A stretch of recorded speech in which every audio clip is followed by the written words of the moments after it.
10 chess openings. Every beginner should know, with a story. There is a story of a pawn who refused to fight head-on. When the enemy's e-pawn marched to e4, ready for battle, this pawn didn't copy it. He stepped to c6, quietly preparing. His comrade at d7 soon joined him, advancing to d5, challenging the heart of the enemy. The white pawn at e4 took the dare, capturing, but that's what black wanted. The c6 pawn recaptured, building a sturdy wall. No holes, no weaknesses. Knights and bishops lined up behind it, patient and calm, waiting for the right time to strike. This was the Caro-Kann, not about flashy attacks, but about endurance, surviving the storm, then counterattacking when the enemy runs out of breath. There was a story of a pawn who stepped forward to e4, proud and unafraid.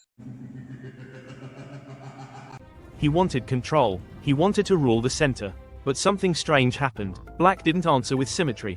No mirror move, no e5. Instead, a shadow crept across the board, c5. From here, the paths split. There's the open Sicilian, where white plays nf3 and d4, aiming to open the center. Then black chooses a 6, slowing white's attack, or g6, breathing fire on the long diagonal, or nc6 and nf6, aiming for balance and pressure. Or white can avoid it all. But the Sicilian is not just a defense. It's a mindset. Play it wrong, and you're lost. Play it right, and you don't just survive. You strike back. There is a story of a bishop who loved picking on knights. White begins with e4, black answers e5. The knight jumps to f3, attacking the pawn, and black defends with nc6. Then comes b-flat 5, the bishop's glare fixed on the knight guarding e5. It's a quiet threat, but it builds pressure that lasts for many moves. Black might kick it with a 6 or develop with nf6, but the seed of tension is already planted. The Ruy Lopez is about slow, positional squeeze rather than instant fireworks. It's a favorite of champions, flexible enough for calm or chaotic battles. Sometimes that bishop retreats, only to return stronger later. And when the right moment comes, the knight falls, and the center collapses.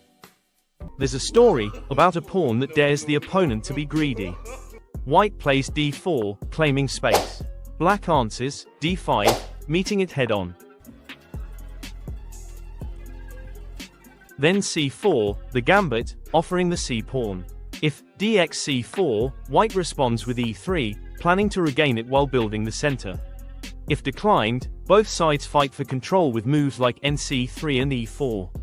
Black counters with pawn breaks like c5 or e5. It's not a trap, it's a long-term squeeze that lasts into the endgame. From Capablanca to Carlsen, this offer has shaped champions. The Alekhine defense starts with e4 and nf6. Black's knight immediately attacks the pawn on e4. If white pushes to e5, the knight retreats to d5, intentionally provoking the pawns to advance. White often plays d4, building a massive center, and sometimes even c4, chasing the knight again. This looks great for white, but the pawns become overextended.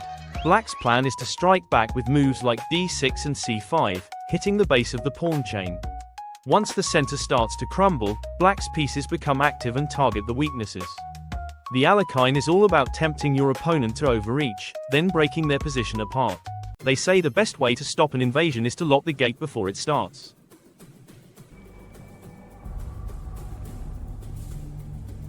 e4 meets e6, quiet, solid, waiting. Then d4 meets d5, and the pawns lock in place, splitting the battlefield. Behind the wall, black builds quietly, preparing the break at c5 or f6. When the gate opens, the counterattack is swift and deadly. The French defense is patience forged into steel. Many who face it grow frustrated, pushing too hard and weakening their own position. That's when the French player strikes, not just breaking the gate, but turning it against its former owner. Once, a bishop gazed across the board and locked eyes on a single pawn, f7. White opens with e4, claiming the heart of the board. Black meets it with e5, standing firm. Then nf3, striking at the pawn. nc6 defends, but white's bishop leaps to bc4, aiming straight at the king's weakest point. If black answers with bc5, the game flows into rich positional play. If nf6, the fiery fried liver attack lurks just ahead. Every move is about speed. Develop fast, attack faster. A single slip can bring checkmate in under 10 moves. Centuries later, the Italian still whispers, "I'm old, but I'm deadly." The knight bows, the bishop waits, and the king's pawn stays still. White begins with d4, taking space. Black responds, nf6, ignoring the center pawn fight. After c4, black plays g6, preparing to fianchetto the bishop. White plays nc3 while black bg7, the bishop watches the board from the shadows. When white builds a big pawn center with e4, black stays patient. Then comes d6, and after castling, the pawn break, e5 or c5 strikes back. The plan is simple. Let white overextend, then counterattack hard. It's a favorite of aggressive defenders like Kasparov. In the King's Indian, you give ground, only to take the throne. The queen steps out early, daring the enemy to chase her. White plays e4, but black instantly replies, d5.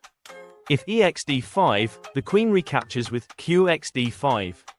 White develops a piece like nc3, hitting the queen. Black retreats to qa5 or qd6, keeping pressure on the board. This defense aims to challenge the center from move 1. It's direct, aggressive, and can throw opponents off their comfort zone. If white isn't careful, the queen's activity leads to quick tactics. Scandinavian players aren't shy, they fight for the center immediately. One wrong move, and the early queen becomes an early executioner. Let's look at the Dutch defense, known for its modern, fianchetto-style structure. White moves to d4, while black counters with f5. Then white's next move is c4, while black moves with nf6, then white to g3, and black should respond with g6, then white bg2, while black bg7. The next move of white is nf3. While black castles, then white mirrors the castle with black moves pawn to d6. In this variation, black adopts a flexible pawn structure and mirrors elements of the King's Indian defense. The bishop on g7 supports the center and kingside, and black often follows with qe8 qh5, aiming for a direct kingside attack with f4.